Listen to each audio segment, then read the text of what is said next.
Então, amigos, é com muita alegria que vamos compartilhar reflexões, trazendo alguns apontamentos iniciais e depois abrindo para uma interação que seja, portanto, capaz de poder atender o emergente que venha do grupo.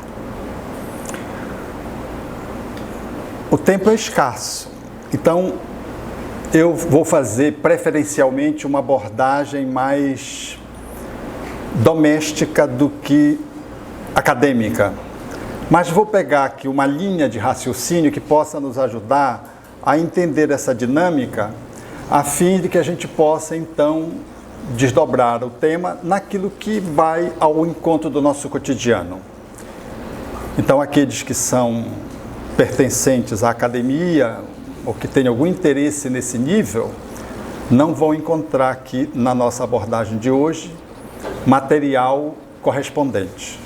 E aqueles que estamos fora da área específica, talvez saiamos um pouquinho mais enriquecidos. Tristeza. Eu não sei se vocês sabem o que é tristeza. Alguém fica triste aqui? Levante o braço. Felizmente, todos normais. Tristeza é uma emoção básica humana. Todos temos. Ela não é ruim. Ela é uma expressão da alma que nos suscita a possibilidade de podermos lidar conosco mesmo num aprofundamento de nós mesmos. É um recolhimento que te dá a oportunidade de fazer uma introspecção, que te dá a oportunidade de mergulhar no autoconhecimento, que te permite fazer uma análise numa perspectiva mais integral de uma temática ou de ti mesmo. A tristeza, portanto, ela não é má. Ela é uma condição humana que nos ajuda muito. É na tristeza que os poetas produzem as suas melhores peças. É na tristeza que muitas vezes você traz da alma intuições fantásticas, porque você fica mais ensimesmado. O que é ruim é quando é uma tristeza crônica, insidiosa, que não cede e vai consumindo-nos a energia sem deixar-nos sair desse ânimo, que é um ânimo um pouco rebaixado, porque se contrapõe à tristeza a alegria. A alegria se contrapõe à tristeza, que também, suponho, todos conseguimos experimentar a alegria.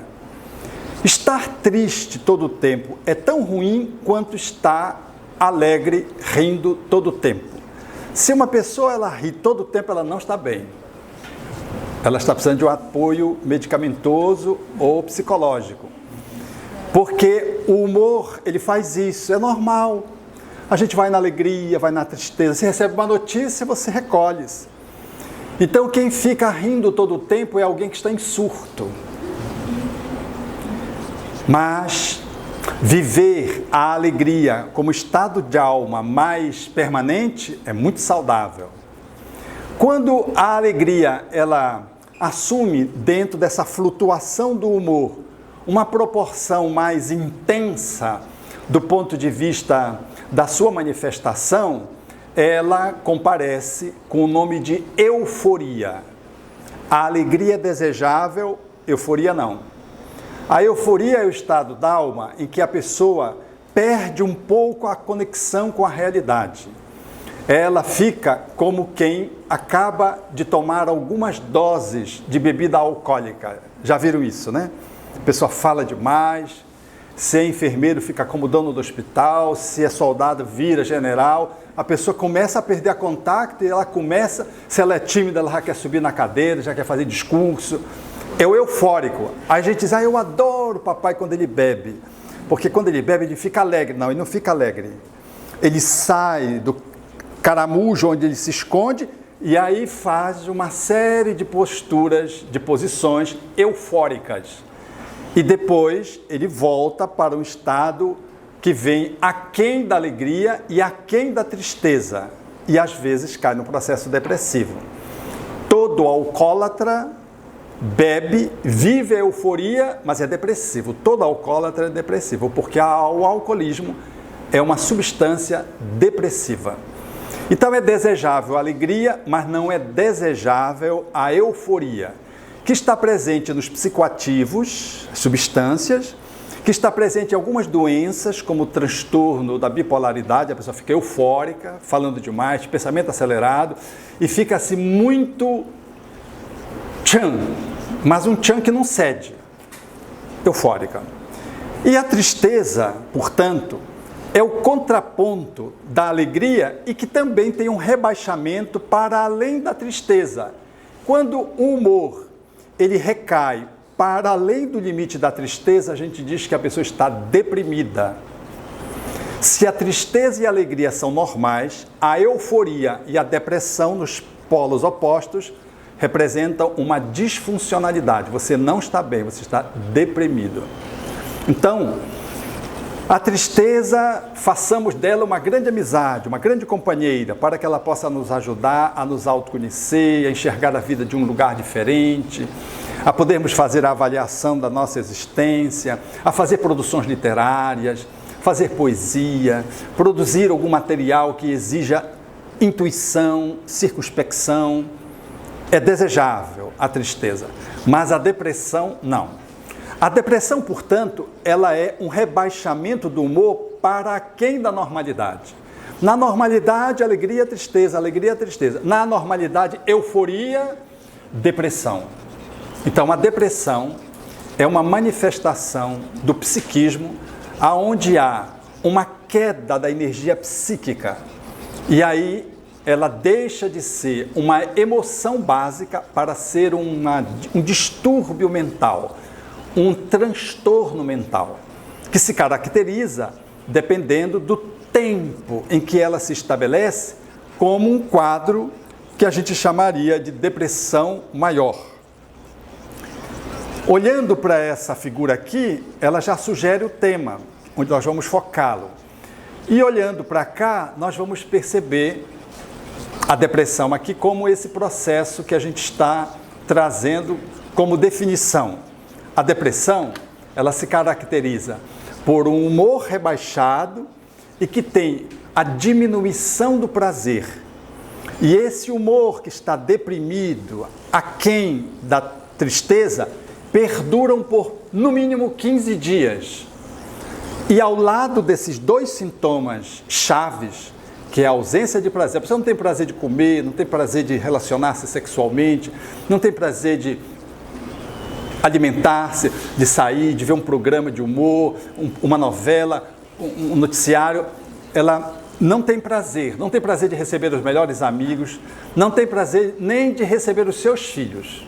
Ela está deprimida e ela, com o humor rebaixado, sem prazer, se demorar mais de 15 dias, ao lado de outros sintomas que vamos aqui logo mais assinalar, ela está então com uma patologia. Depressão é patologia, não é frescura, não é faniquito, não é preguiça, não é moleza.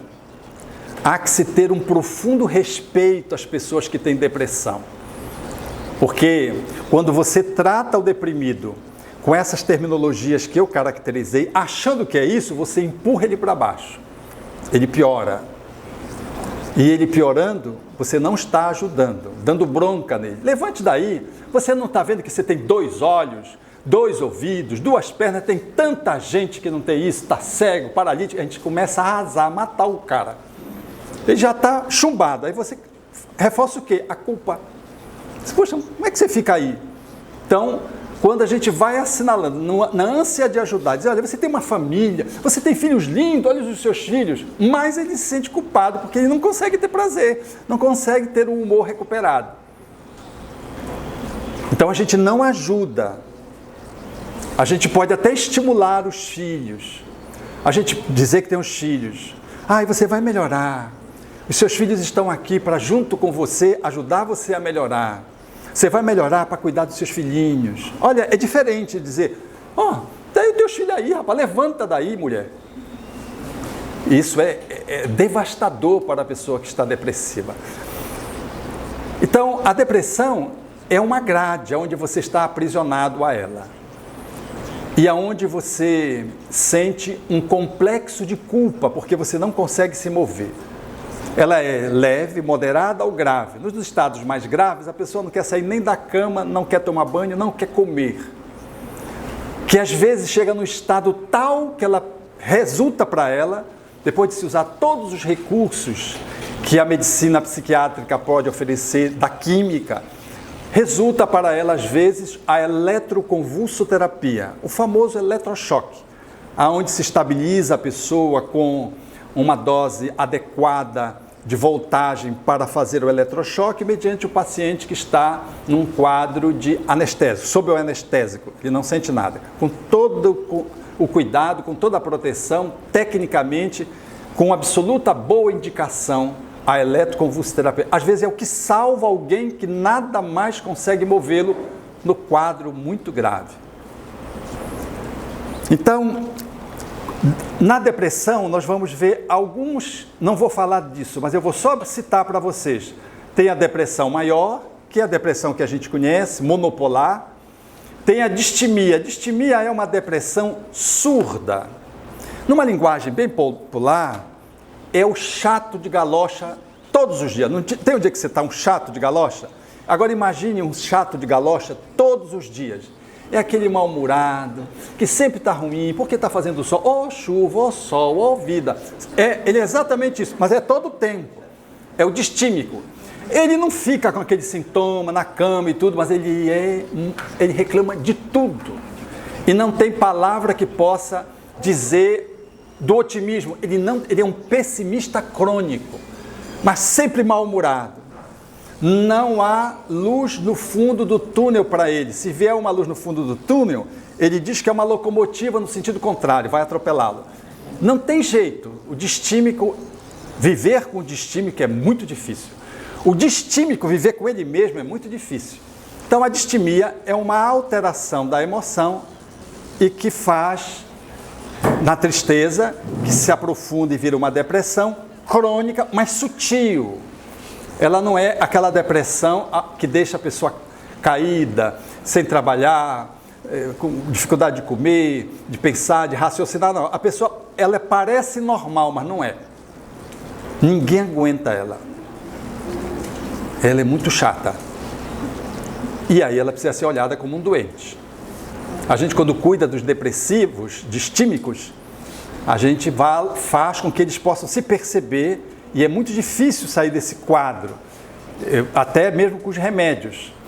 Nós temos aqui as depressões que são adicionais, não são as fundamentais, as mais consagradas, que é a depressão menor, a depressão que volta e se repete e a depressão que acontece no fenômeno pré-menstrual.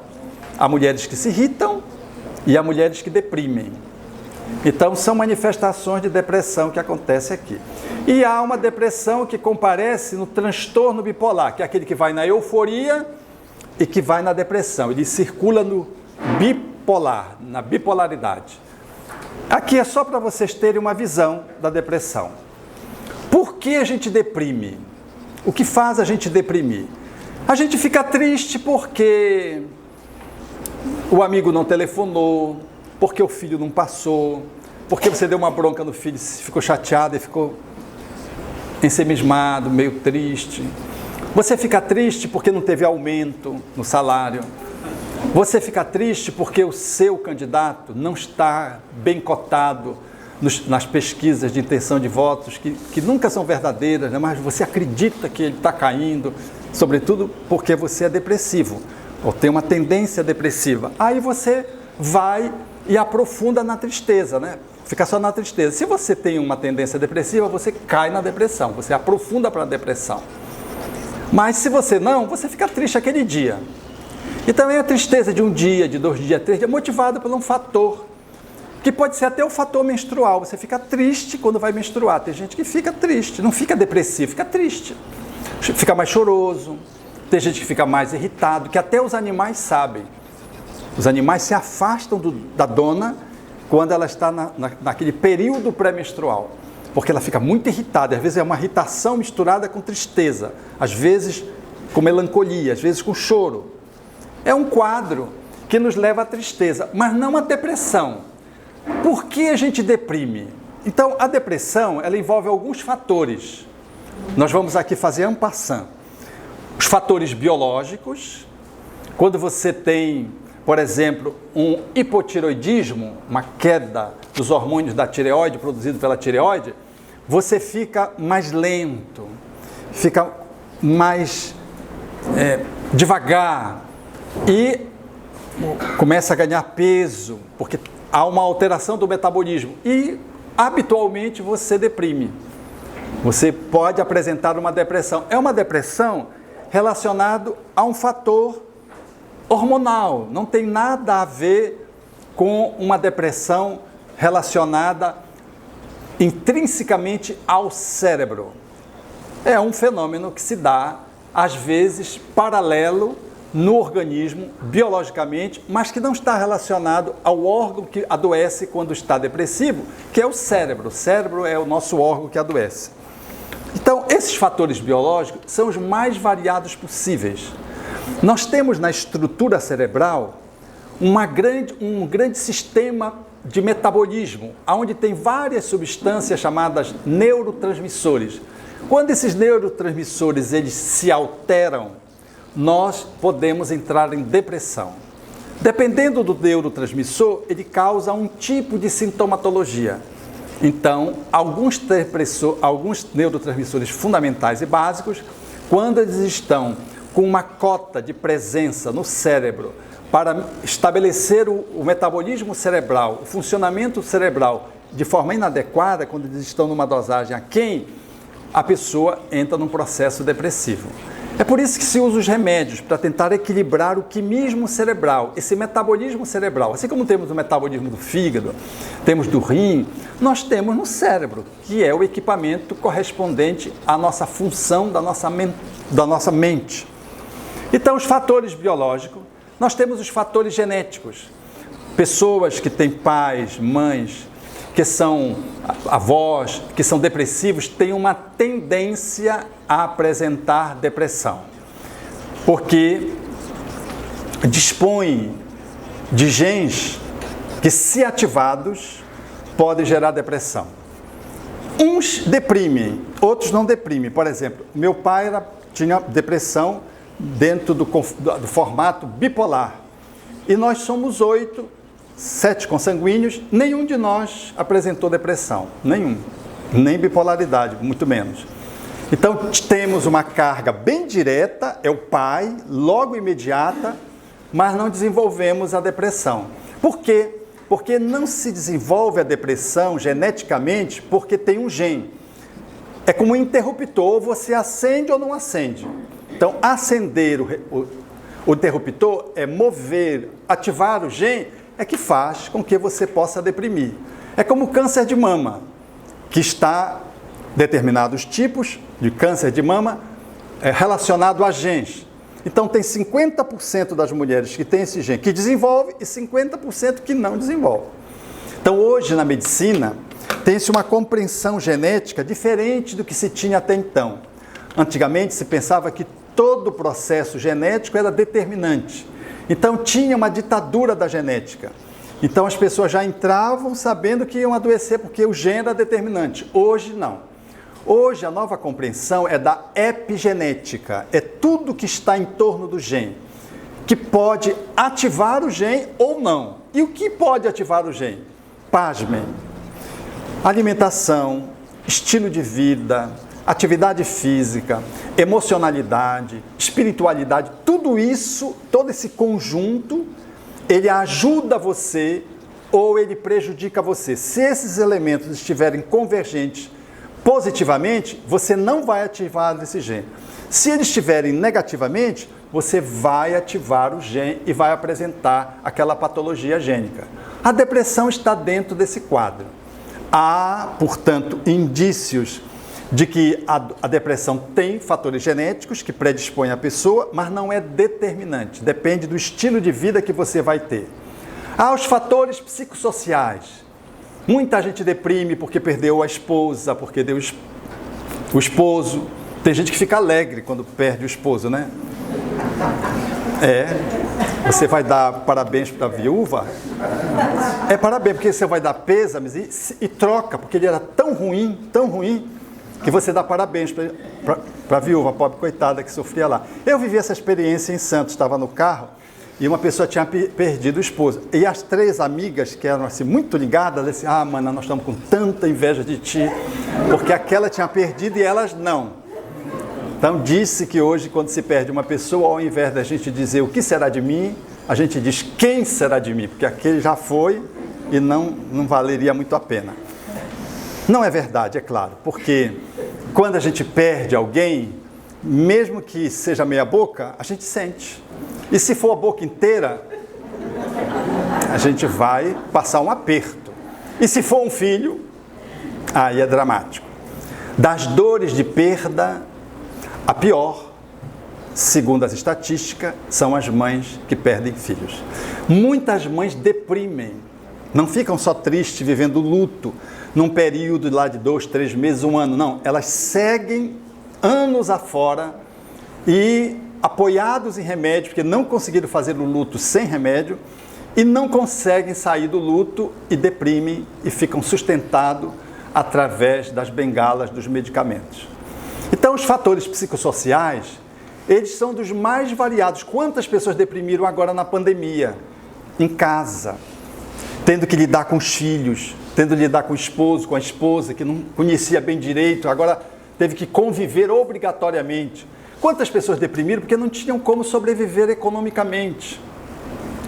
Numa condição econômica mais precária, sem renda, quantas pessoas, né? Quantas pessoas que, além das condições econômicas, perderam parentes ou, às vezes, afetos do próprio lar. Deprimiram. Quantas pessoas desenvolveram ansiedade com medo de morrer da pandemia, do Covid-19, e desenvolveram depressão também, ao lado dos quadros ansiosos. Então, a depressão, ela tem vários fatores. Uma frustração, uma grande decepção pode levar você à tristeza, normal, mas pode aprofundar. Se você não tiver recursos para se autogerir, você pode ficar depressivo. Ver a miséria, esse descompasso social que tem no Brasil, isso pode gerar depressão numa pessoa mais sensível.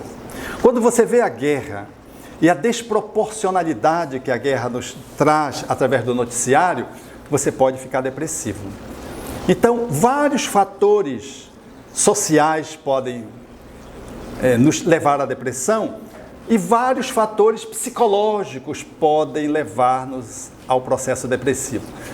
Seria normal a tristeza, mas não a depressão. Quando o Paysandu perde, por exemplo, eu fico ligeiramente triste, porque eu sei que ele vai ganhar na próxima.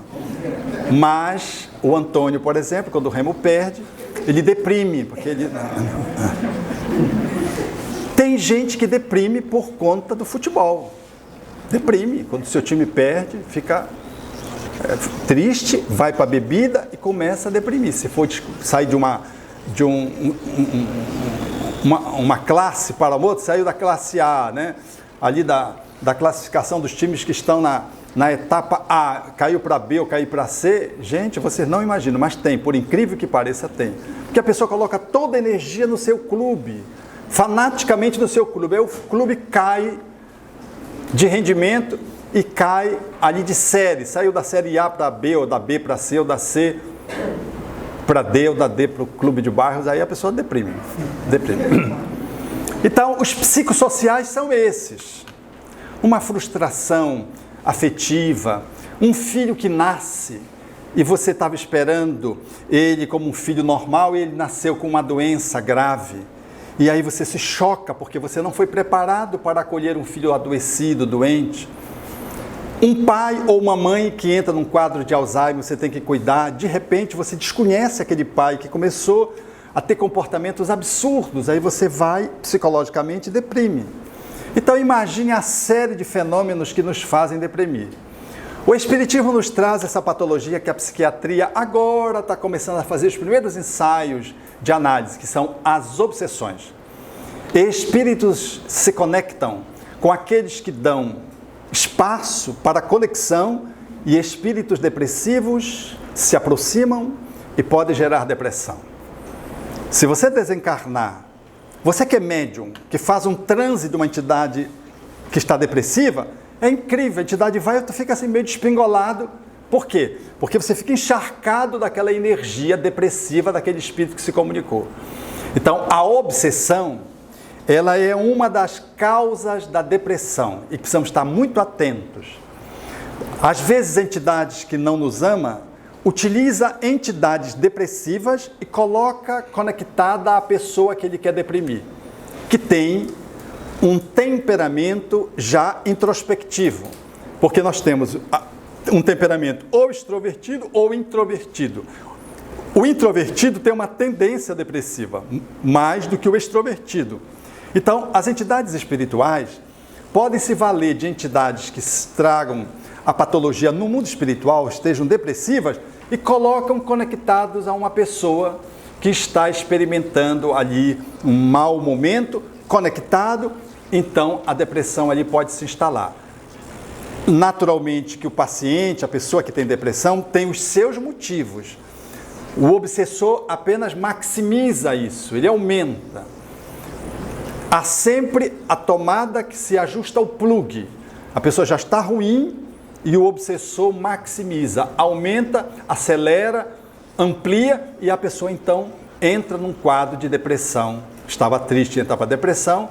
Estava em depressão leve, entra para a depressão moderada. Estava em depressão moderada, entra para a depressão grave. Processos obsessivos. Influências espirituais. O Espiritismo tem, na sua competência, um vasto material para lidar com essa causa da obsessão, que é da depressão, que é as obsessões.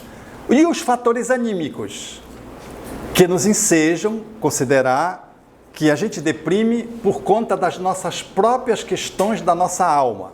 O Espiritismo vai aqui fazer menção a isso. A psiquiatria, ela diz assim: as depressões exógenas têm causa e as depressões endógenas não têm causa, a pessoa deprime, não tem uma motivação. Tem uma família legal, tem um emprego legal, tem uma parceria legal do ponto de vista de conjugalidade, está num país legal e deprime. Tem um motivo? Não. Está tudo bem e a pessoa deprime. Então, essa depressão, ela vem de um lugar que, à luz da medicina, não se sabe de onde é. Então, diz-se que é endógena. Às vezes, não tem um quadro de ancestralidade que pudesse dizer, não, isso é genético. Não, não tem. Vem graciosamente aquela depressão. Essa é uma depressão anímica. O Espiritismo, como é uma ciência que estuda a realidade do espírito imortal, ela mergulha para estudar os quadros orgânicos, considerando a reencarnação. E é nessa perspectiva que nós vamos entender animicamente que alguns de nós podemos trazer a predisposição para a depressão. E podemos trazer essa predisposição que, mesmo não tendo nenhum fator externo que venha determinar o afloramento da patologia, a gente pode apresentar a patologia. E quando a gente apresenta a patologia, a medicina não sabe explicar, mas o Espiritismo consegue trazer as causas profundas. Todo processo anímico, ele nos remete a experiências anteriores de vida no que tange aos quadros da depressão endógena. Porque pode ser anímico, no sentido de que é da minha alma, mas por um fator agora. Então eu me lancei numa atividade profissional, cheguei no cume dessa atividade profissional, mas não estou feliz. Aí eu deprimo. Não tem nada a ver com o passado, tem a ver com escolhas mal feitas. Eu lembro-me de um jovem que fez uma escolha para fazer um curso e quando ele estava a um semestre de se formar em engenharia, ele deprimiu gravemente. Ele deprimiu porque ele estava fazendo engenharia para atender o pai. Essa descoberta, com a ajuda dos remédios, fez ele sair da depressão. Ele começou um outro curso e nunca mais teve depressão. Era uma depressão exógena, causada por um curso que ele se impôs fazer, achando que o pai queria que ele fizesse, E nem ele mesmo se deu conta de ver de que ele estava nadando contra a correnteza. Faltando um semestre para concluir o curso, ele deprimiu. Eu lembro-me também de um jovem, que eu tive a oportunidade de acompanhá-lo com sintomas de ideação suicida, aonde ele passou num curso de medicina, que é um curso sempre muito concorrido, e deprimiu logo no primeiro semestre. E era um jovem com uma capacidade incrível, uma inteligência fabulosa, afável, gostoso de se poder lidar com ele. E nós, ajudando, nós descobrimos que ele deprimiu porque ele achou que o pai queria que ele fizesse medicina. Como ele tinha um irmão que já era médico, estava fazendo residência, e ele amava muito esse irmão, ele juntou esses dois fatores. O exemplo do irmão e a vontade do pai.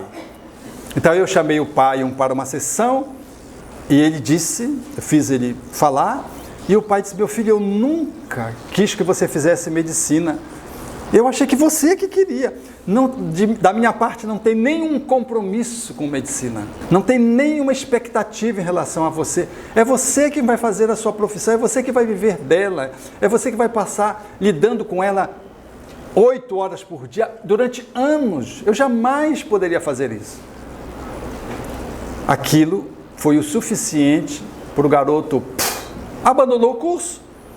Fez um curso que já tinha passado de advocacia e começou a fazer direito. Acabou a depressão, acabou o remédio, não precisa de mais nada. Fatores anímicos dessa existência. Mas às vezes o fator vem do passado. Aqueles que somos muito resistentes contra as leis naturais da vida, às vezes nos postamos em tão desacordo com as leis naturais da vida que cometemos delitos, crimes. E quando reencarnamos, trazemos essas zonas de remorso no perispírito. E essas zonas de remorso, que estão situadas na cabeça em relação, portanto, ao cérebro, porque foi com a inteligência que nós nos perdemos, elas afloram com essa energia, alterando a química cerebral. Aí o Espiritismo tem muito a nos ajudar e a ajudar a medicina a entender isso. Porque a medicina não sabe explicar muito bem pelo que o quimismo cerebral é alterado. E tem que se dar as substâncias para ajustar esse quimismo cerebral. O que é que está por trás do quimismo cerebral? Como a medicina só olha o corpo e só olha a estrutura física, o máximo que ela faz é ver os aspectos psicológicos, os aspectos sociais, mas ela não vai nas entranhas da energia. A medicina, sob o olhar do Espiritismo, a gente precisa lembrar do perispírito, que é o corpo espiritual da pessoa que está habitando, portanto, aquele corpo. O perispírito é que traz essas zonas de remorso, como diria o espírito André Luiz através de Chico Xavier. Essas zonas de remorso é um circuito fechado do pensamento que ali no perispírito, na cabeça, na estrutura, portanto, relacionado ao cérebro, que vai em regime de explosão, alterar energeticamente o vínculo com o corpo, e então começam a haver as alterações no quimismo cerebral. Do mesmo jeito que acontece no fígado, alguém adoece do fígado porque tem uma lesão naquele fígado. Imagine alguém que, por exemplo, toma uma substância, e essa substância foi lesiva ao fígado, e ela, na tentativa de suicídio, lesou gravemente o fígado. Essa lesão passa de uma vida para outra, e a pessoa, numa outra existência, traz um fígado bastante vulnerável. Ali, uma energia se coloca ali. E a pessoa, quando entra em contato com aquela circunstância que fez ela tomar aquela substância, vem inconscientemente a lembrança, afeta o fígado e a pessoa adoece do fígado. Suponhamos que ela bebeu demais, estragou o fígado, desencarnou com cirrose hepática. Na outra existência ela vem, pisou num cuspe de alguém que bebeu, ela já começa a ficar tonta. Ou seja, qualquer hepatitezinha complica. Uma hepatite mais simples, que é a hepatite A, surge uma complicação. Se ela faz uma dengue, que naturalmente alcança vários órgãos, nela, no fígado, faz o estrago. A medicina não sabe explicar por que a dengue por exemplo, ou um vírus da hepatite, não faz de quase nada. Uma infecção normal, a pessoa se cura, e noutros faz cirrose. E a pessoa vai caminhando para o transplante do fígado. É o perispírito. Então a depressão, ela traz no perispírito a sua marca, quando relacionada a outras vidas. E essas zonas de remorso, ou seja, aquelas peraltices que a gente fez e não resolveu, elas vêm. E elas vêm quando? Elas vêm quando eu entro em contato com as pessoas que eu lesei ou com a circunstância que eu lesei. Então, quando eu passo naquela profissão, naquela concurso, aí eu deprimo, porque eu entrei em contato com o que eu fiz no passado.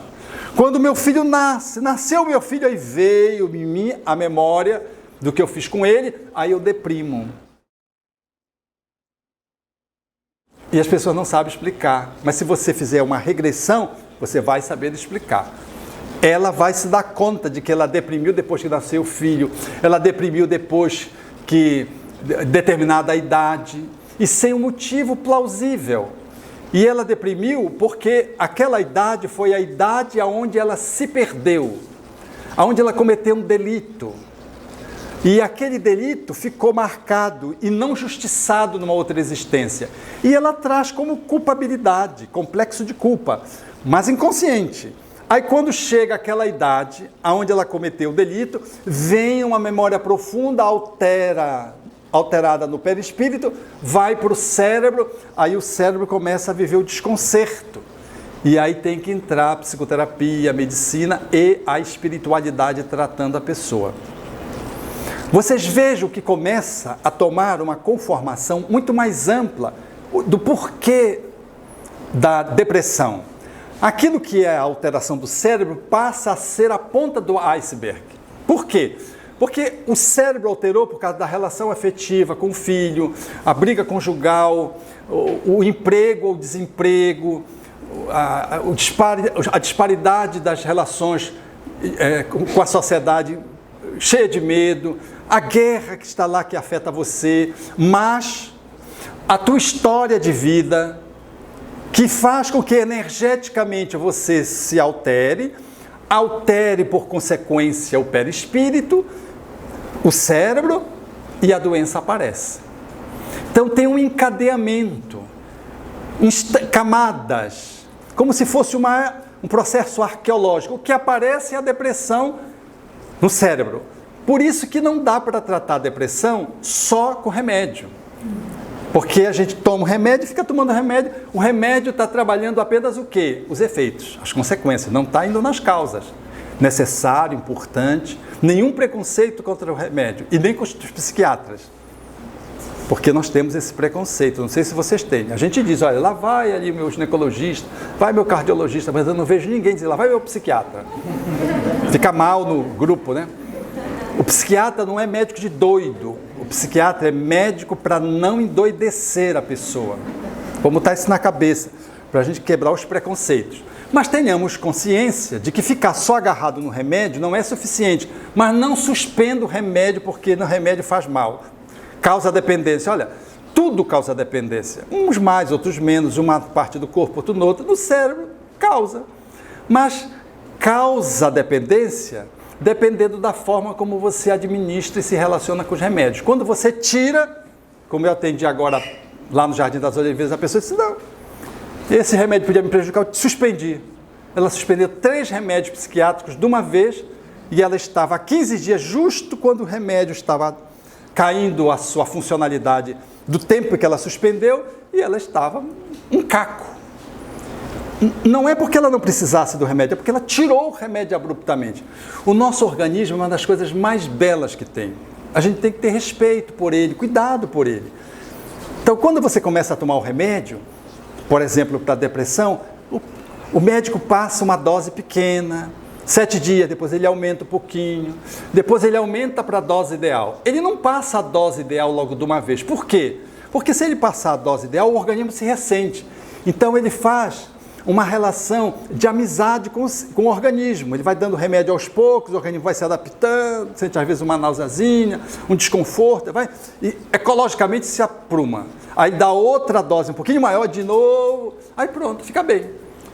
Do mesmo jeito que ele dá o remédio devagarzinho, quando a gente vai tirar o remédio da depressão, a gente tira devagarzinho. A gente não tira de uma vez. Mesmo que a pessoa não esteja precisando mais do remédio, já se curou no sentido de que fez psicoterapia, afastou os obsessores, melhorou interiormente, já está vivendo o amor, a caridade, não suspenda o remédio de uma vez, porque quando você suspende, o organismo diz, e aí, o que aconteceu comigo aqui? Então você vai tendo que desmamar, tirando aos poucos os remédios, gradualmente você vai reduzindo a dose, dando a oportunidade que é para a pessoa voltar para o seu equilíbrio. Então essas coisas eu estou falando aqui para a gente poder se dar conta de como é que elas se dão.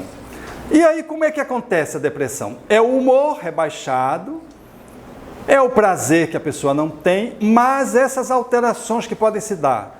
O sono, ou a pessoa fica com insônia, ou dorme demais. Sem precisar dormir, ela dorme, nunca descansa. Ou então ela não dorme, fica com insônia. É o processo da concentração que fica prejudicado, a pessoa quer estudar, não consegue, quer ler um livro, não consegue, vai para a sua escola, não consegue aprender porque não consegue concentrar, no trabalho fica muito disperso, fica comprometido a sua ocupação. Portanto, tudo que a pessoa faz, ela rende menos, se atropela, faz errado nas suas ocupações ou atividades profissionais. Ela tem ideações de morte, às vezes tem pensamentos suicidas. Como a depressão é um processo de encolhimento da energia, é um fenômeno como se fosse morrer. Então, muitas pessoas têm tendências ao suicídio, especialmente aqueles que já cometeram suicídio. Quando deprime, vem a memória do suicídio como uma indução de um automatismo. Tem que ter muita vigilância, porque senão a pessoa comete o suicídio. E às vezes a pessoa que comete o suicídio já cometeu mais de uma vez o suicídio, então a tendência é maior.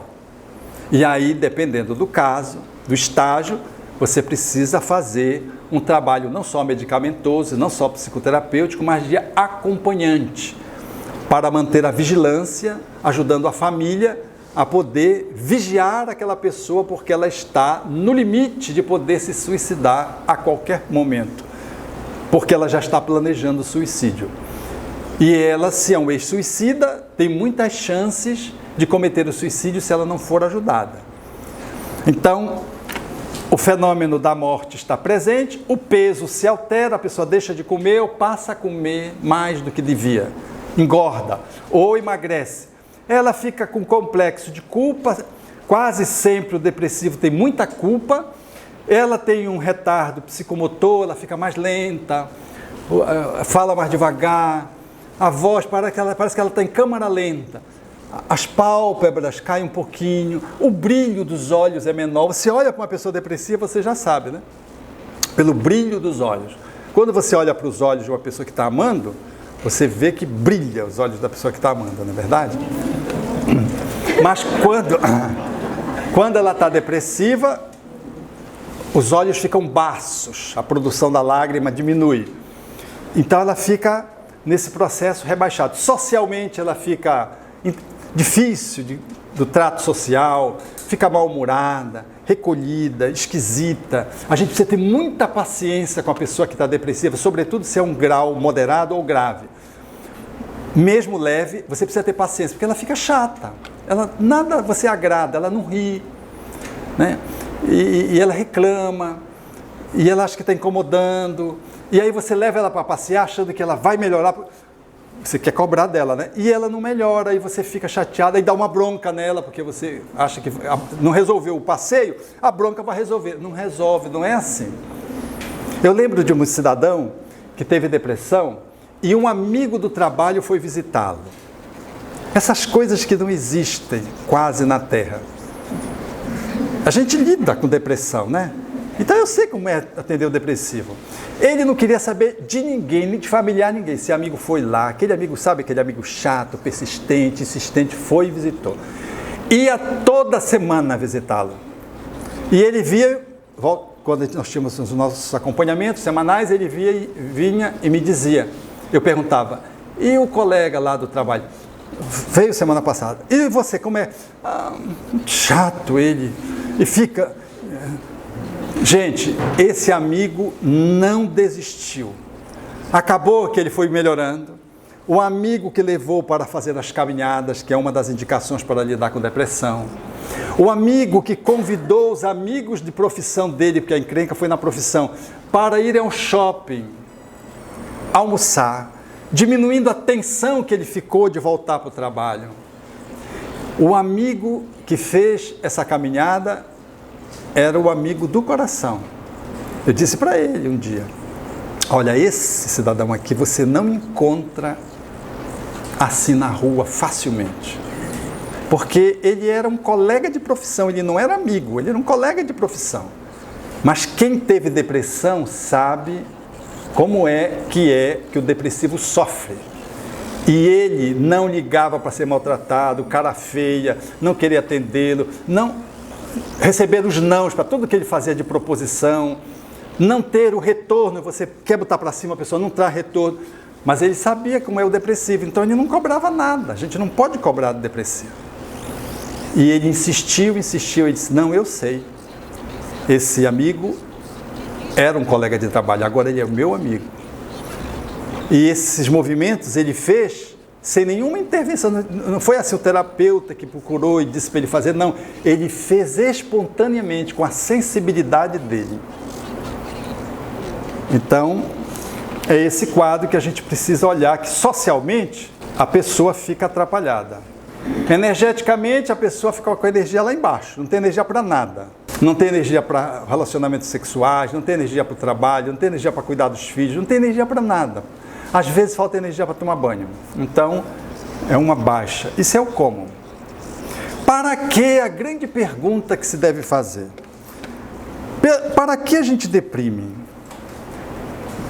O tempo já correu, né? Eu estava aqui distraído. Para que a gente deprime? O porquê é uma pergunta que nos remete à causa.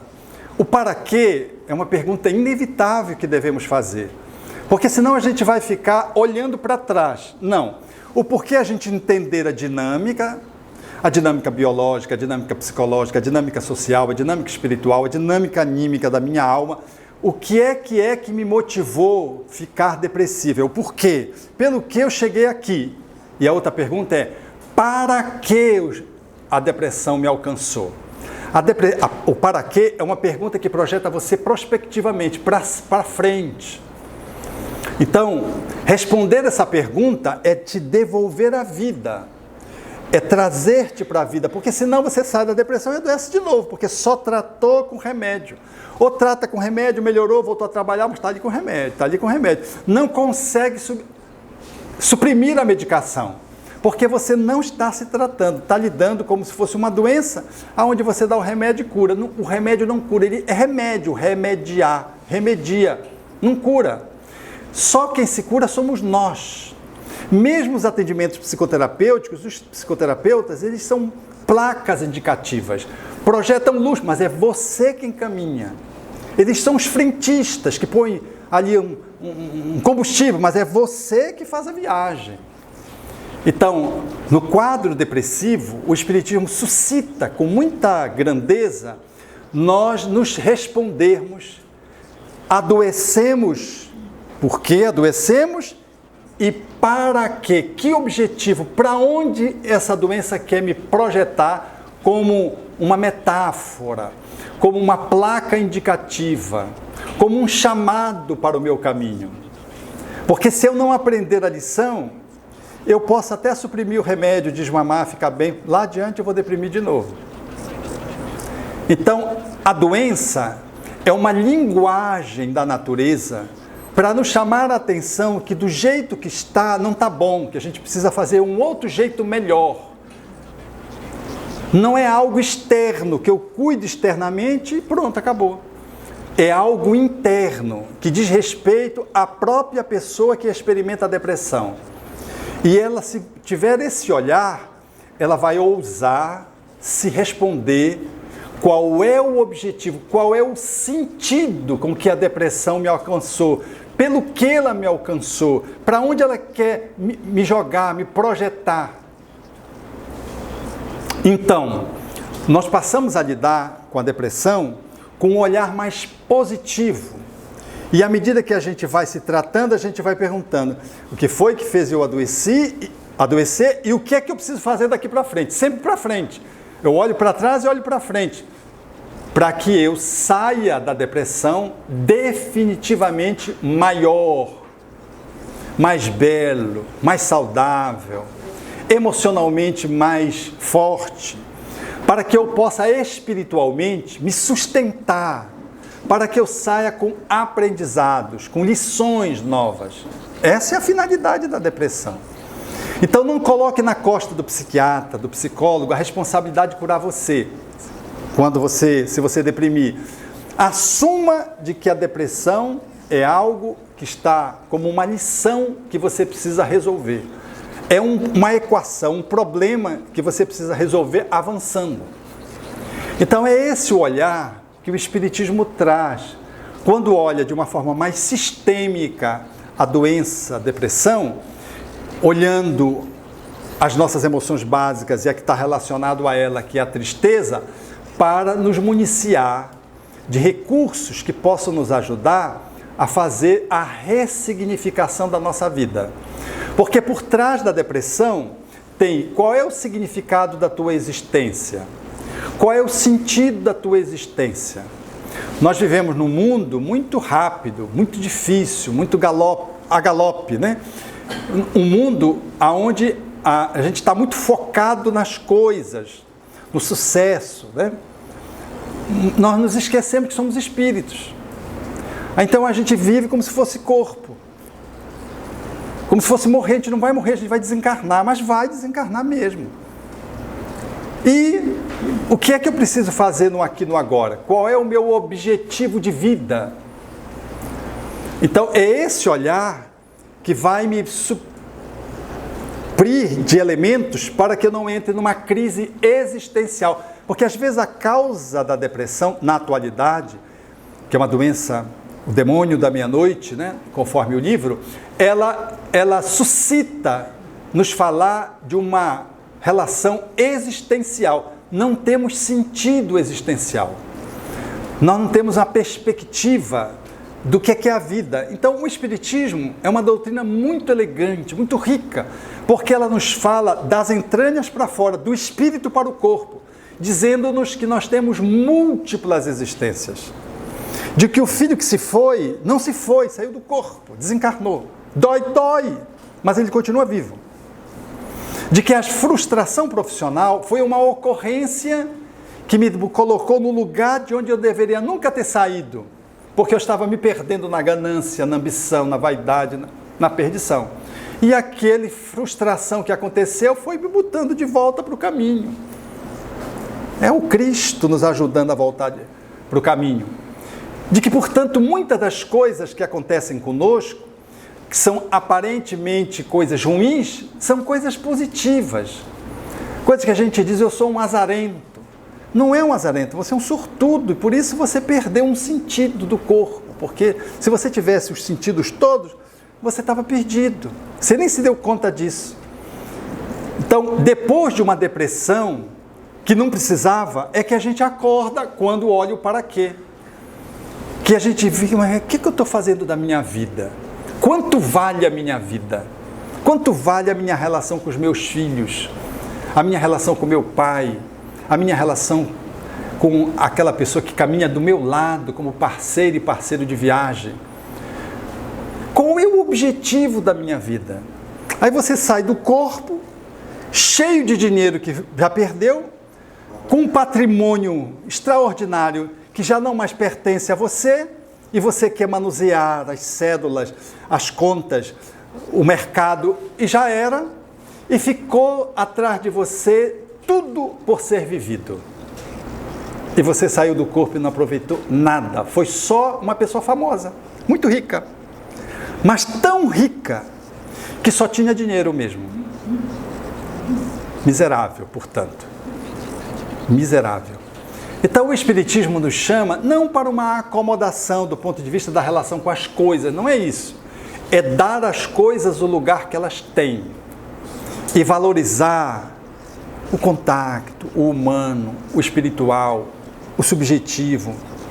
Não ficar hipnotizado pelo mundo acelerado que aponta para o descartável e quem vai vencer. É sempre vencer o outro. Quem vai vencer? E aí a gente se perde nessa cultura. Olha, nós acabamos de sair de uma pandemia. O que é que a gente aprendeu com essa pandemia? Estamos aí com a guerra, com o risco de uma terceira guerra mundial. Não é possível que nós não conseguimos aprender com a pandemia, onde o mundo paralisou por 2 anos e nós não aprendemos o que tínhamos para aprender. Mas eu não estou falando só dos líderes, eu estou falando da gente mesmo. O quanto a nossa relação melhorou com o teu parceiro, com a tua parceira, com o teu filho, com o vizinho. O que te tornou melhor essa pandemia? Então, a proposição espírita é com esse olhar, essa visão cósmica, esse sentido transpessoal que o Espiritismo nos oferece, a gente vai vacinando-se contra a depressão. A gente vai criando um ambiente interior energético, vívido, que em nível perispiritual sustenta o nosso equilíbrio mental, porque sustenta o nosso quimismo cerebral. A nossa cerebração, ela reflete os ideais que você tem, os pensamentos que você cultiva, a oração que você faz, o exercício da amorosidade que você se entrega, a caridade com que você se empresta, fazendo regularmente. Então, é nesse viés que talvez eu queria dizer a vocês que nós precisamos estar mais atentos, porque a vida passa tão rápido, meus amigos, e quando a gente vê, já era. Eu quero compartilhar com vocês uma experiência para encerrar e a gente abrir para o debate, que eu vivi no Paraná. Eu estava autografando na fila e veio uma senhora e me trouxe um livro infantil, e o livro não é meu, e normalmente isso autografa os nossos livros. Aí ela disse: autografe para minha filhinha, e começou a chorar. Eu disse: o que foi que aconteceu? Ela disse-me assim: o senhor tem tempo? Eu digo: claro que tenho. E ela começou a falar. Ela disse: eu sempre desejei ter filhos. E quando eu estava noiva, eu comentando com meu noivo que eu queria ter filhos, ele disse que não queria. E eu disse: eu mudo de noivo, porque eu quero ter filhos. Para mim, o que é fundamental é ter filhos. Então, doutor Alberto, eu casei com ele e não conseguia ter filhos. Aí eu fiz inseminação artificial várias vezes e não conseguia, até que eu consegui. Veio 2 gêmeas lindas. E aí eu tinha tanta gana de ser mãe que eu abandonei o meu trabalho para só cuidar dos meus filhos. O esposo, com uma boa condição financeira, assegurava a sustentação, para não deixar as minhas filhas nas mãos de ninguém. Tal era o meu sentimento de maternidade. Na primeira oportunidade que tivemos, nós fomos à Disney apresentar para as nossas 2 filhas a Disney. E agora, com 6 anos, eu fui estacionar o carro dentro de casa e decidi sair de uma garagem para outra. E quando eu fiz, eu vi o cachorro correndo, eu atropelei o cachorro. E quando eu saí, eu tinha passado por cima da minha filha. A minha outra filha, vendo a cena, o cachorro que a outra filha fora tirar, a gêmea, tirou o cachorro, mas ficou embaixo da roda. Havia um jardineiro que correu e disse: ela ainda está viva, se acalma, venha, vamos chamar. Chamou a ambulância. Quando a ambulância chegou, ela viu a fita crepe estar sendo posta no entorno, porque ela ainda tinha esperança de que a filha sobrevivesse. Mas era um carro grande, passou em cima da cabeça da filha. Então, essa senhora estava frequentando o centro espírita há 2 meses. E vocês sabem qual era o tema? Suicídio.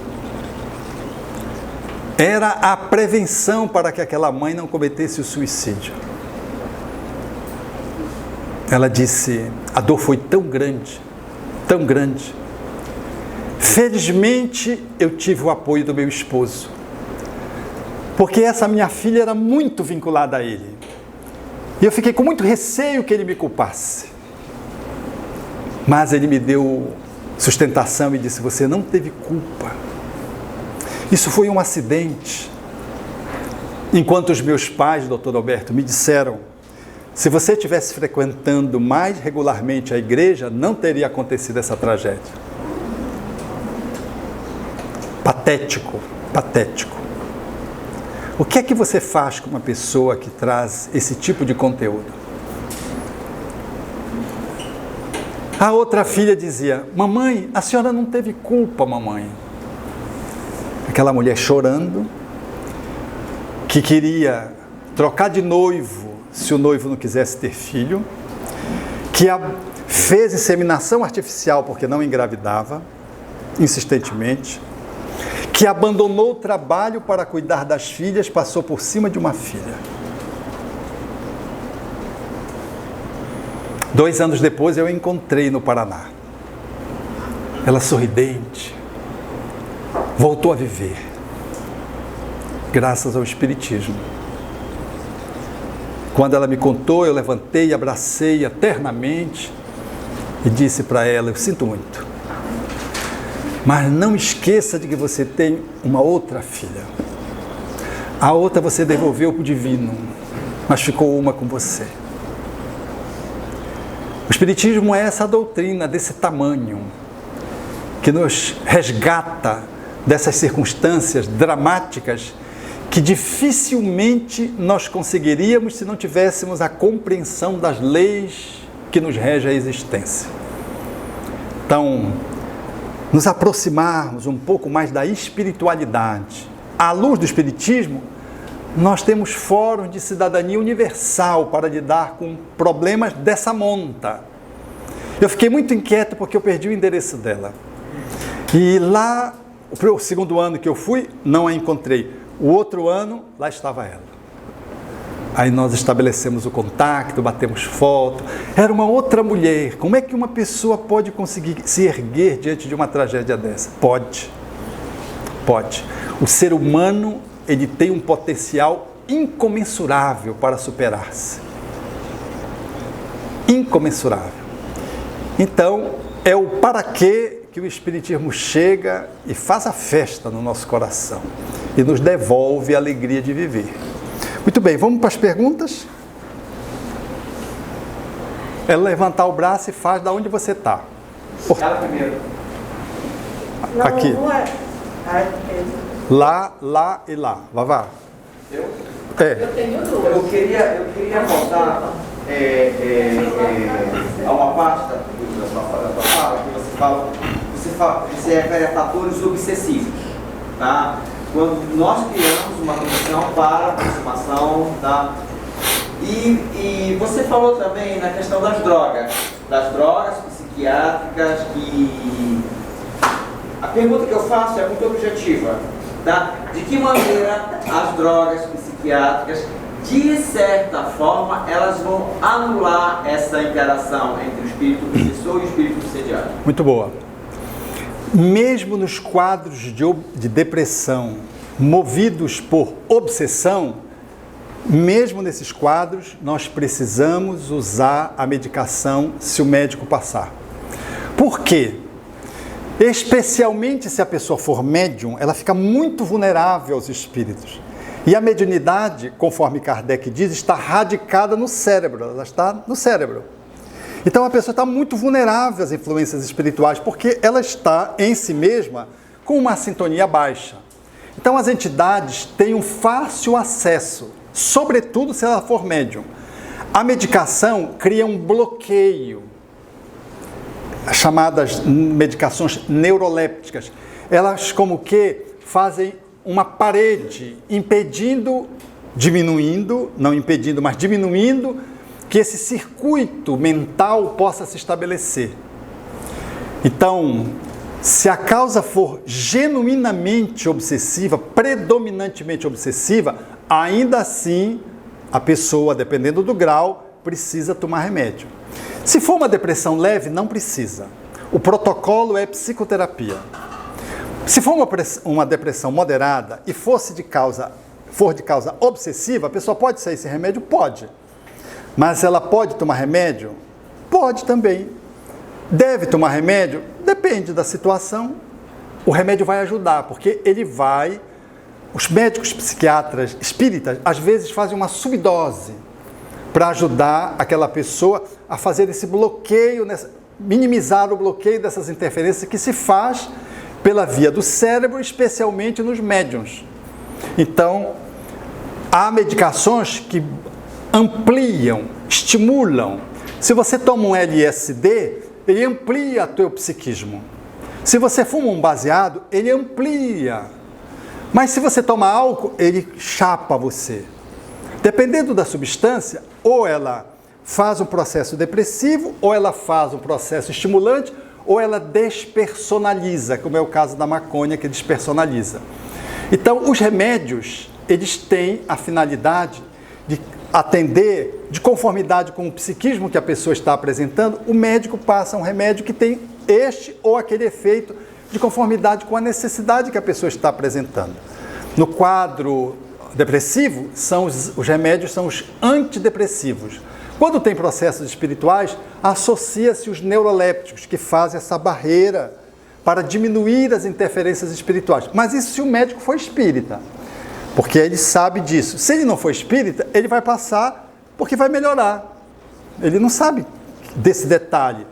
Ele passa porque a pessoa não está melhorando só com antidepressivo, ele associa uma medicação neuroléptica e a pessoa melhora. E tudo de bom. Qual é o prognóstico? Essa pessoa vai melhorar, se fizer o tratamento espiritual, vai melhorar, e não vai precisar de remédio, vai desmamar e vai ficar sem remédio. O paciente depressivo de origem predominantemente obsessiva, ele vai ficar sem remédio se ele fizer o tratamento direito.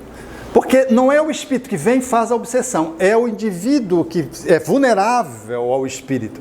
Se ele se trata, ele se cura. Kardec usa uma imagem que é encantadora. Ele diz assim: não adianta matar as moscas, cure as feridas. Curar a ferida é eu me curar as moscas, os obsessores, metaforicamente, não tem atração, não conecta. Mas enquanto eu não curo, eu estou usando o unguento, que é o remédio, eu estou me tratando para fechar a minha conexão com o espírito que está me deprimindo.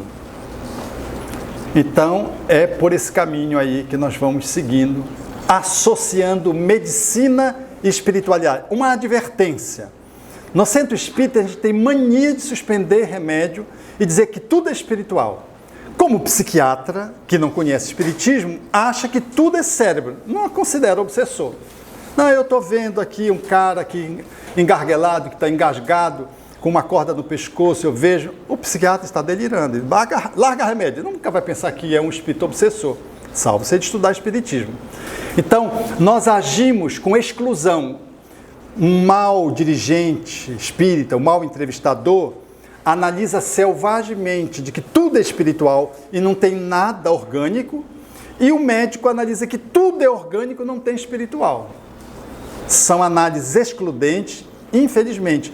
O espiritismo, ele junta. O espiritismo veio fazer a aliança da religião com a ciência. Ele conecta. E nós, eticamente, não mexemos no que os profissionais estão fazendo. Mesmo se você for da área de saúde, perceba que a medicação está exagerada, intensa, demasiada, a pessoa está grogue, já está melhor, você não mexe no remédio. Você encaminha para o profissional fazer o ajuste do medicamento. Você, olha, eu tenho a impressão que você está precisando do atendimento do seu profissional. Ele vai ajustar o seu remédio. Por quê? Você vai e mexe, a pessoa que estava melhorando piora porque ela foi para casa, disseram lá no centro espírita que isso é espírito. Eu não vou mais tomar esse remédio. Aí pronto, estava indo tão bem, aí suprime o remédio antes do tempo. Era só para diminuir a dose.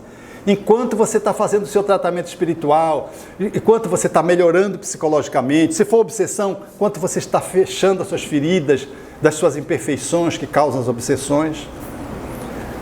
Você, querida, por favor. O senhor falou a respeito da tireoide, que é um dos fatores biológicos, né? Eu queria perguntar para o senhor se a anemia também pode causar depressão, tá? E a outra pergunta é, a síndrome do pânico, síndrome do pânico e depressão, são coisas diferentes? Como é? Ou é consequência, quem está com depressão tem síndrome do pânico? A anemia dá a doença do Jecatatu, aquela moleza. É falta de sangue. Muita lombriga, muitas...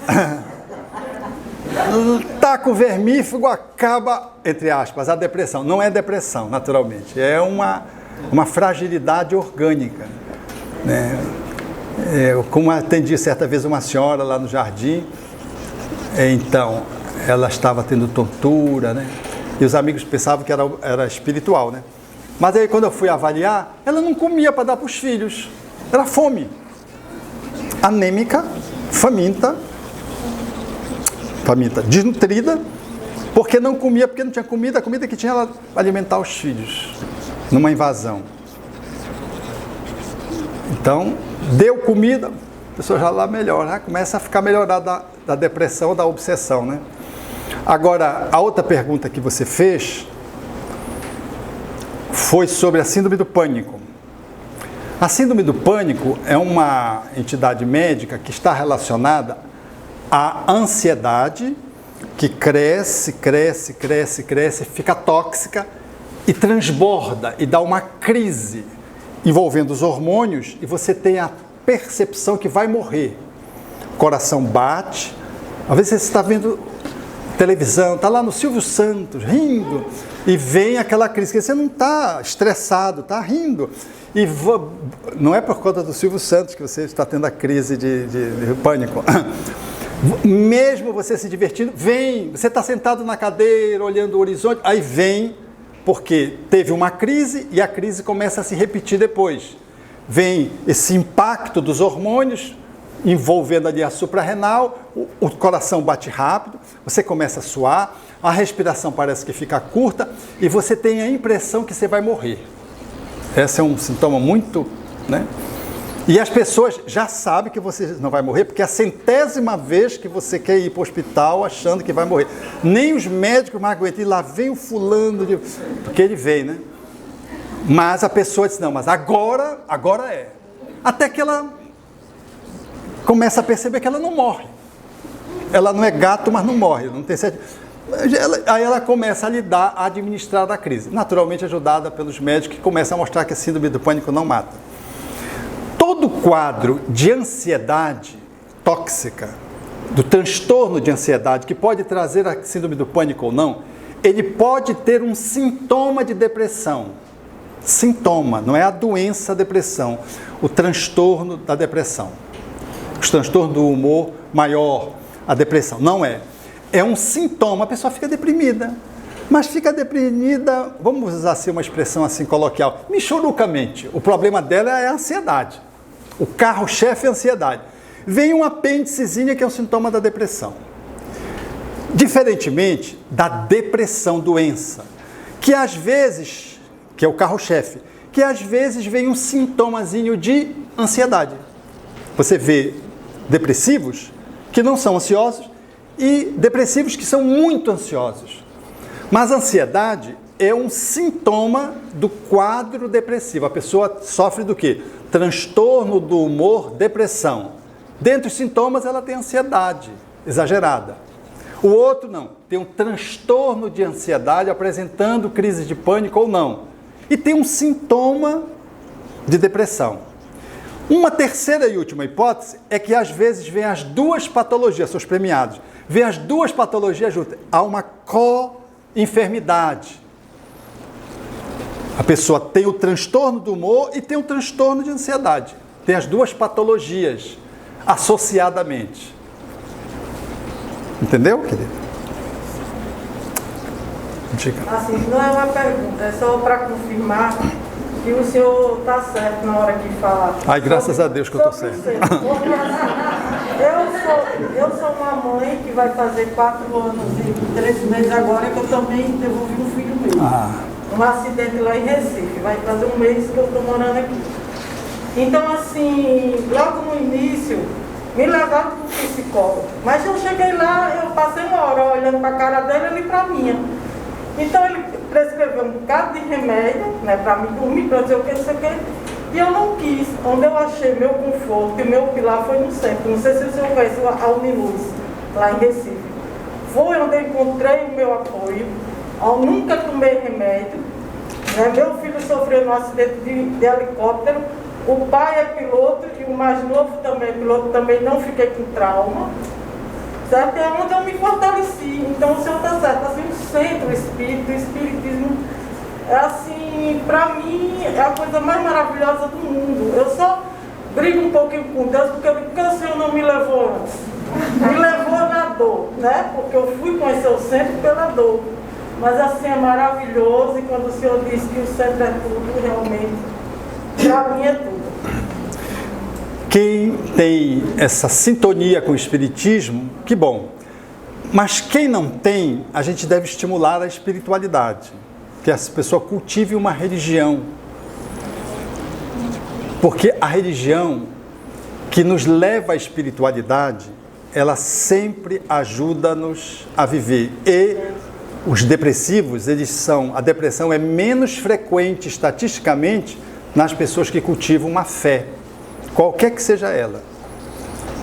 O que é ruim é a pessoa não ter nenhuma fé, ela ser ateísta, não crer em Deus, porque ela corre riscos, porque ela acha que a vida é só isso aqui, e ela está imprestável, e a possibilidade de suicidar-se é muito grande. Então, estimulem a pessoa a ter uma fé se ela não tiver, e respeite a fé dela. Ah, mas ela vai para a Setinoye, vai ali para o espiritismo, vai para o catolicismo, vai para o umbandismo. É melhor ela estar nessas 4 agremiações religiosas do que ela não estar em nenhuma. Ela vai se achar em algum lugar. Mas em todas essas ela encontra Deus. Deus não é propriedade de nenhuma religião. Vai atendê-la até embaixo do pé de árvore. Se ela achar que a árvore é divina e pode abençoá-la, vai. Não tem aquela passagem do cara que veio trazendo dor nos olhos para o Chico, aí o Chico passou, tinha um problema grave, o doutor Bezerra Menezes passou a homeopatia pela psicografia. O cidadão levou, tomou a psicografia, voltou muito melhor. Aí o Chico disse, que tal, meu filho? Disse, fiquei bem. Ficou, que bom, né, os remédios? Não, os remédios não fizeram efeito, não. O que fez efeito foi um toco. Eu olhava para o toco foi me curando. Olhava para o toco foi me curando. Aí o Chico, naquele jeito dele simples, disse, meu filho, onde é que está esse toco? Porque eu quero dar uma olhada. Porque ele tinha problema de vista também, né? Ele não foi brigar com o cara que era a homeopatia, que o doutor Bezerra tinha passado. Não. Vai brigar com a crença do cara que achava que era o toco. Ainda pediu para dar uma olhadinha no toco. Então esse é um respeito. Mas o que você disse, minha linda, é isso mesmo. A religiosidade, a espiritualidade, porque há religiões que não levam às vezes à espiritualidade. Esse é o grande drama. São fracasso das religiões que se transformaram num negócio, num bazar e não levam à espiritualidade. Mas se a pessoa ela é de fato religiosa, ela cultiva uma fé, ela tem uma espiritualidade. E ela tendo uma espiritualidade, ela está mais prevenida para, na sua dinâmica psicológica e mental, para não ter depressão. E se tiver, para sair, porque ela tem a fé. Porque a fé é um ingrediente fundamental no processo da espiritualidade para a recuperação das pessoas. Então, a senhora que perdeu um filho, né? E está aqui diante da gente, contando, partilhando a sua experiência, eu quero te agradecer. É um evento, é um exemplo vivo do que a gente está dizendo, né? Porque muitas pessoas desistem de viver e ficam vivendo a morte. Porque o amor, ele é um sentimento o mais forte que se tem. Conhecimento. Mas se o vetor do amor ele está invertido, você corre o risco de promover, pela intensidade desse sentimento, você pode converter o efeito contrário. Então, uma mãe que ama muito um filho e que perde o filho, às vezes ela está 10, 15, 20 anos presa naquele amor, mas no sentido inverso, deprimida. A vida não tem sentido para ela. E ela ficou paralisada pela intensidade do amor que perdeu o eixo do equilíbrio e se adoeceu. Como é amor doente, ele tem uma intensidade, uma repercussão, causa um estrago na pessoa. Então tem que se mexer nesse vetor, tem que se alterar o redirecionamento para apresentar o amor. Foi por isso que eu disse para aquela senhora no Paraná: cuide da sua filha que ficou. Porque eu já vi o casal trazer o seu drama e falar da sua dor de ter perdido um filho. E ambos, depois de falarem exaustivamente, o profissional atendendo ouviu o filho e perguntou para o filho. E o filho disse assim: eu perdi o meu irmão e perdi meus pais. Os pais esqueceram do filho que ficou. Estavam presos no filho que desencarnou.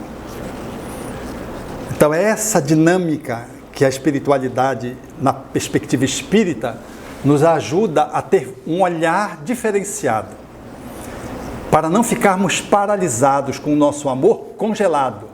A gente segue adiante, ainda que doa, porque toda dor que vem, eu contei o caso dessa senhora, porque é impossível que você explique sem a reencarnação o caso dessa senhora.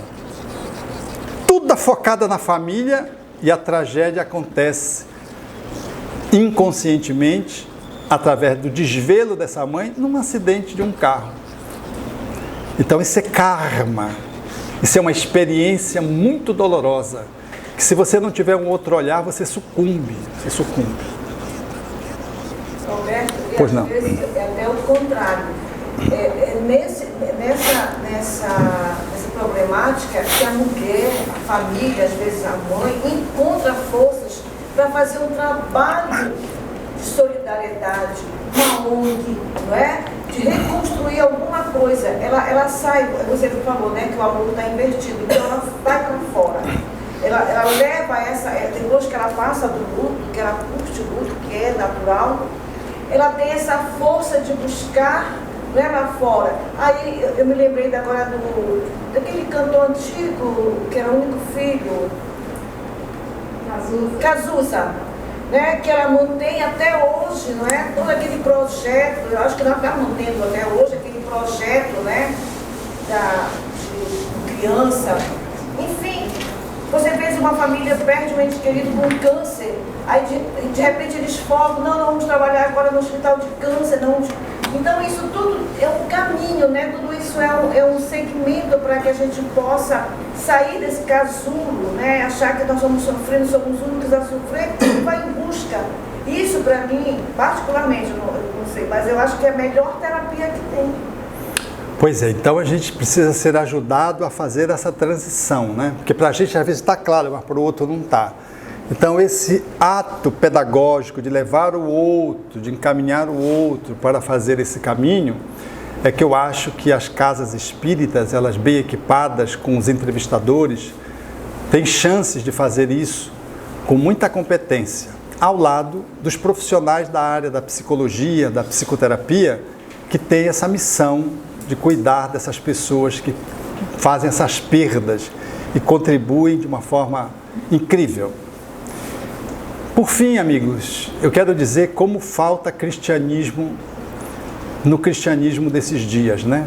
Ou, se preferirem, como falta Cristo no cristianismo desses dias. Acho que a mensagem de Jesus, ela é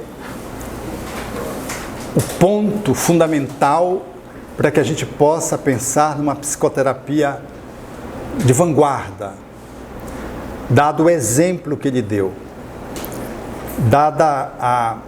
o fato da superação da morte, do atendimento à viúva, do atendimento a Lázaro que morreu, segundo as irmãs.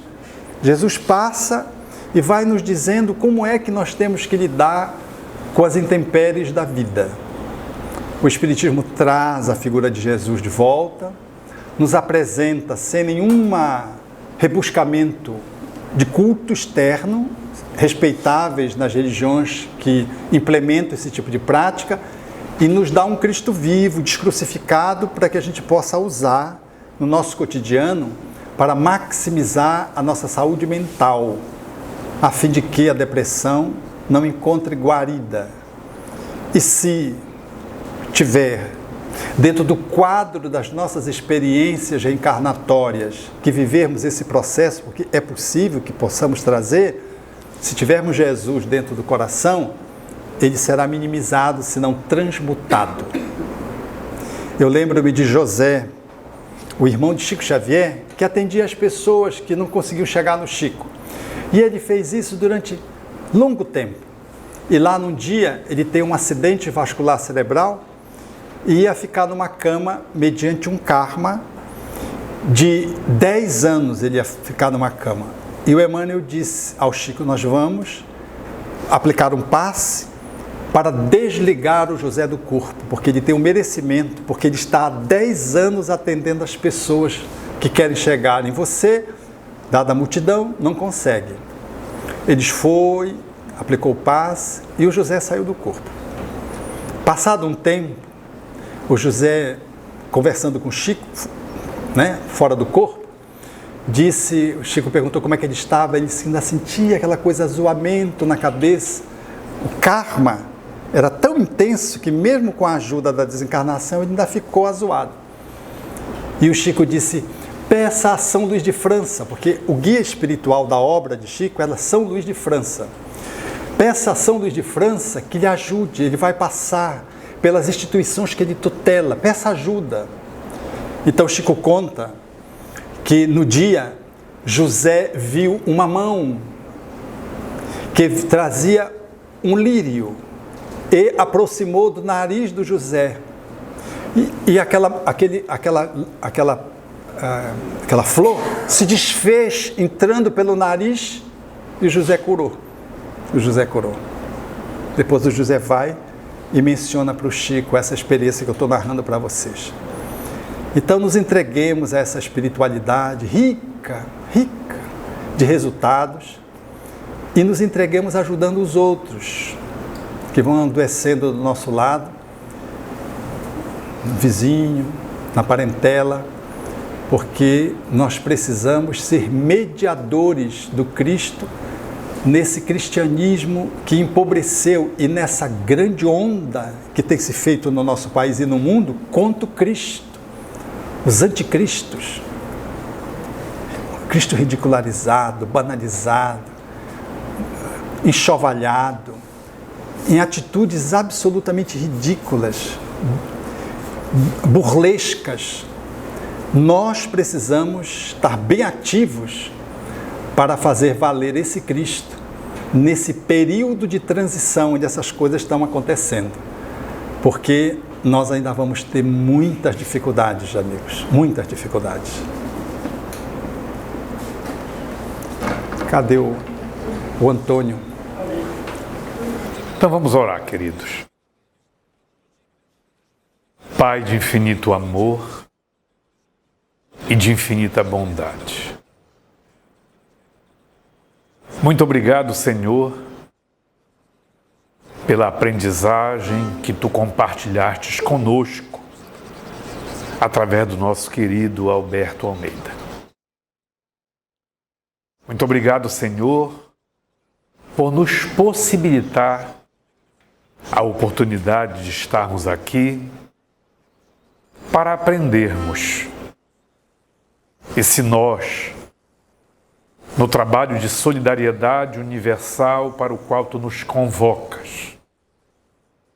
Aprendemos hoje como nós devemos participar da cura da enfermidade abordada. Nós aprendemos, Senhor, principalmente a necessidade de curarmos a nós mesmos, para que nós possamos desenvolver a saúde espiritual,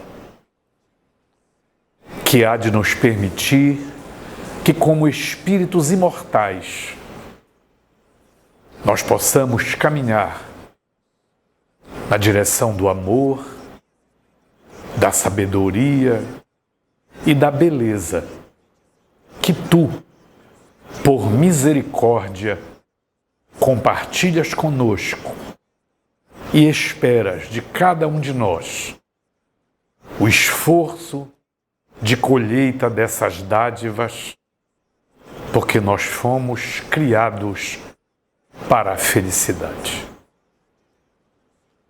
Obrigado, Senhor, mais uma vez. E abençoa-nos a todos, para que, internalizando esses ensinamentos, nós possamos, como diz Jesus no Sermão do Monte, fazer brilhar a nossa luz, para que, através das nossas boas obras, os homens reconheçam, contemplem e exaltem a tua misericórdia. Muito obrigado, Senhor.